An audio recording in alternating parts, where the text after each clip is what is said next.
जिस माँ ने हमें भूखा रह के खिलाया, जिस माँ ने हमें पालने के लिए अपनी पूरी जवानी खपा दी, वही माँ अगर बुढ़ापे में अकेली छोड़ दी जाए तो उसके दिल पे क्या गुजरती होगी। दोस्तों, आज की कहानी उसी दर्द को बयान करती है जिसे सुनकर शायद आपकी आंखें भी भर आएं। राधे राधे दोस्तों, कैसे हैं आप लोग।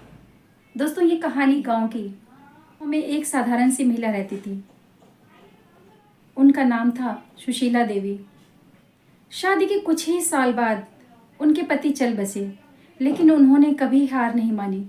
वह खेतों में काम, दोपहर को सिलाई और शाम को घर घर जाके दूसरों के जूठे बर्तन मांजना और उसी कमाई से अपने 2 बच्चों को पालना, यही उसकी दिनचर्या थी।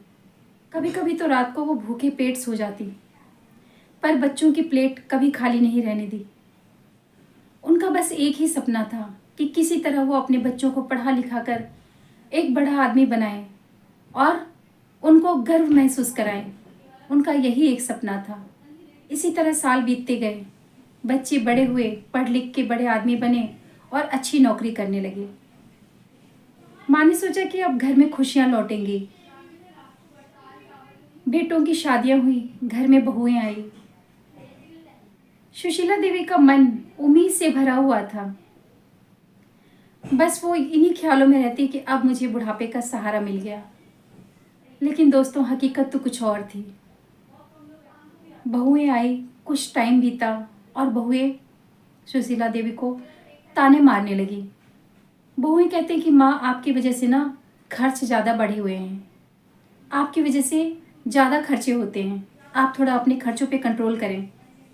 बहुएं की ये बात सुन के सुशीला देवी का मन दुख से भर जाता कि कैसे कैसे उसने अपने बच्चों को पाल पोस के बड़ा किया, पढ़ा लिखा कर इस काबिल बनाया कि एक दिन बुढ़ापे में उनको सुख मिलेगा। पर बहुओं के तानों को सुन के उनका दिल छलनी छलनी हो जाता। सुशीला देवी के बेटे भी माँ से आंख मिलाने में कतराने लगे। ये वही बेटे थे जिनके लिए माँ ने सब कुछ कुर्बान किया, अपनी खुशियाँ, अपनी भूख और अपनी जवानी। वही बेटे थे जो माँ से आंख मिलाने में कतराने लगे थे। वजह उनकी बीवियाँ। एक दिन बड़ा बेटा बोलता है कि माँ, हम शहर में ना बड़ा घर ले रहे हैं और वहाँ जगह कम है, तो आपको ना गांव वाले घर में रहना होगा। ये सुनकर जैसे सुशीला देवी के ऊपर पहाड़ टूट पड़ा।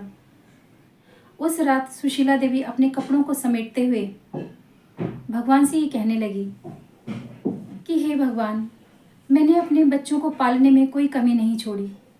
आज मैं ही अपने बच्चों के लिए बोझ बन गई हूँ। उसकी आंखें, उसकी आत्मा भर आई और वो फूट फूट के अकेले कमरे में रोने लगी।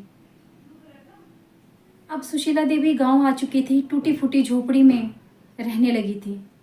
रात को आंगन में चारपाई पे लेटे हुए सुशीला देवी आकाश की तरफ देखती हैं और मन ही मन बेटा, जब तू छोटा था ना, तो तेरी ख्वाहिश को पूरी करने में मैंने अपनी पूरी जान लगा दी।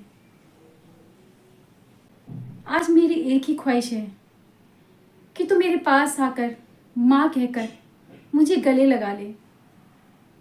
लेकिन सुशीला देवी की वो आवाज़ दरवाजे तक नहीं पहुंच पाई और सुशीला देवी यही सोचते सोचते हमेशा के लिए इस दुनिया को छोड़ के चली गई। दोस्तों, ये कहानी सिर्फ एक सुशीला देवी की नहीं, हर एक उस माँ की कहानी है जिसने अपनी पूरी जिंदगी बच्चों के लिए न्यौछावर कर दी है, लेकिन बदले में उसे मिलता है सिर्फ अकेलापन। अगर आपकी माँ जिंदा है तो उन्हें गले लगाइए, उनका सम्मान कीजिए, क्योंकि दोस्तों, जब तक माँ घर में है ना, तब तक घर स्वर्ग है, वरना एक दिन तो सिर्फ पछतावा ही बचेगा।